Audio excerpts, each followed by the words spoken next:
Hello everyone, welcome back to the channel. I'm truly glad you're joining us today, because the story we're about to explore is one of quiet power, of unwavering devotion, and of a life that found true peace through the depth of faith. This is the journey of a student who, through the teachings of an elderly mentor, learned to entrust their entire life to the guidance and compassion of the Buddhas. This isn't just a story about belief, it's about transformation, about learning to surrender in the midst of uncertainty, about choosing trust over control, about replacing anxiety with serenity by leaning entirely into faith and vows. We live in a world filled with chaos and competition. Ambition is pull us in every direction. Expectations pile up like mountains, and it's easy to feel like we have to carry the world on our shoulders. But what if we didn't have to? What if there was another way to walk this life, not alone, not afraid, but supported by a power greater than ourselves? That's exactly what my mentor taught me. A quiet, humble monk who lived not for fame or recognition, but for the Dharma. He had no desire to influence others with charisma or intellectual debates. He influenced with presence. He didn't need to preach because every step he took was a sermon, and the message he embodied, in this life, rely only on the Buddhas.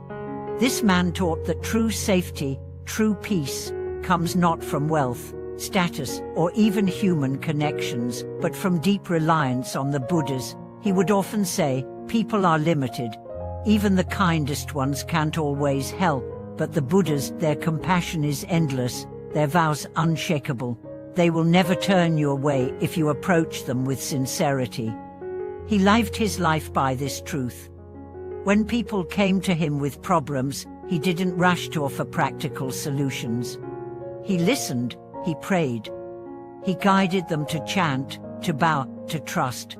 And over time, many of them found not just answers, but peace. Not because the circumstances always changed, but because their hearts did. I remember a woman who came to him after her business failed. She had lost everything: money, relationships, self-worth. She wept as she told him her story. He listened quietly, then asked just one question: can you trust that this too is part of the Buddha's plan for you? She didn't answer right away, but she came back the next day. And the next, and slowly, she began to smile again. She didn't become wealthy overnight, but she became rich in peace. That's what faith does. It gives you ground when everything else falls apart. It gives you a center when life feels directionless. It gives you clarity in the fog of confusion. My mentor always said, don't ask people, ask the Buddhas. Because even the best intentioned friends can't see your karma. They don't know what your soul needs most. But the Buddhas, they see, they know. They guide from the depth of wisdom and love. This wasn't blind faith. This was deeply intelligent faith, born not from fantasy, but from experience. My mentor had seen too much suffering, too much impermanence, to believe that anything in this world could be relied on fully. So he relied on what transcended the world. He never criticized others, never tried to argue his beliefs. He just lived them. When he was sick, he smiled. When he was treated unfairly, he remained silent. When he was praised, he bowed. When he was ignored, he kept working. His stability came from within, and that within was entirely anchored in the Buddhas. People often asked him, but isn't it unrealistic to rely on the Buddhas for everything? And he would gently reply, it's far more unrealistic to think we can rely on people, or even ourselves. Have you ever tried controlling your future?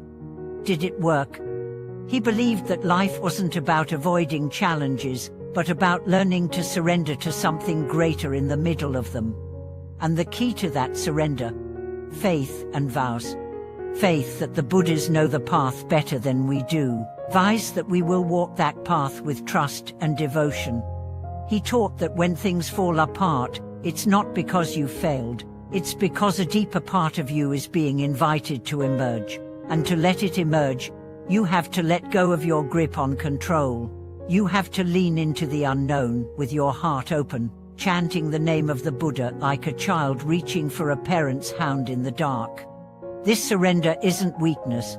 It's the deepest form of strength. It's a strength that doesn't depend on outcomes.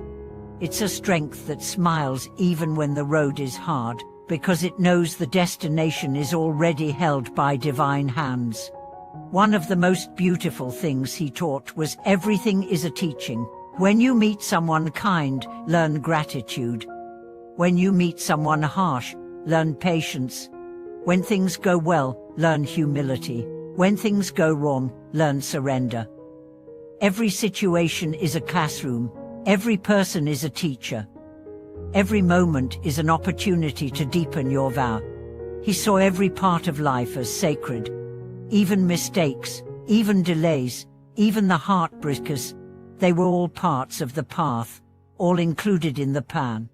And because he believed this, he moved through life with a quiet radiance that inspired everyone around him. I remember once being so frustrated because my career wasn't progressing the way I hoped. I told him, "I'm trying everything, but nothing's working." He asked, "Did you chant about it?" I said yes. He smiled and said, "Then it's already working. Just not in the way you expected." And he was right. Months later, a door opened that I never could have planned for. But it came when I had stopped fighting and started trusting.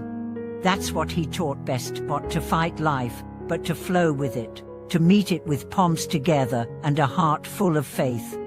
He used to say, faith isn't about believing the Buddhas will give you what you want. It's about knowing they'll give you what you need. And that knowing, it changes everything. He passed away many years ago, but his teachings live on in everyone who knew him, in the smiles of those who found hope again, in the footsteps of those who learned to walk through fear with trust, in the hearts of those who discovered that even in the darkest moments, they were never alone.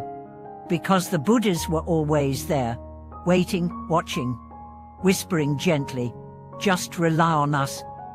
So if you're facing a storm right now, if life feels uncertain, if your plans have fallen apart, if your heart feels tired, pause, breathe, chant.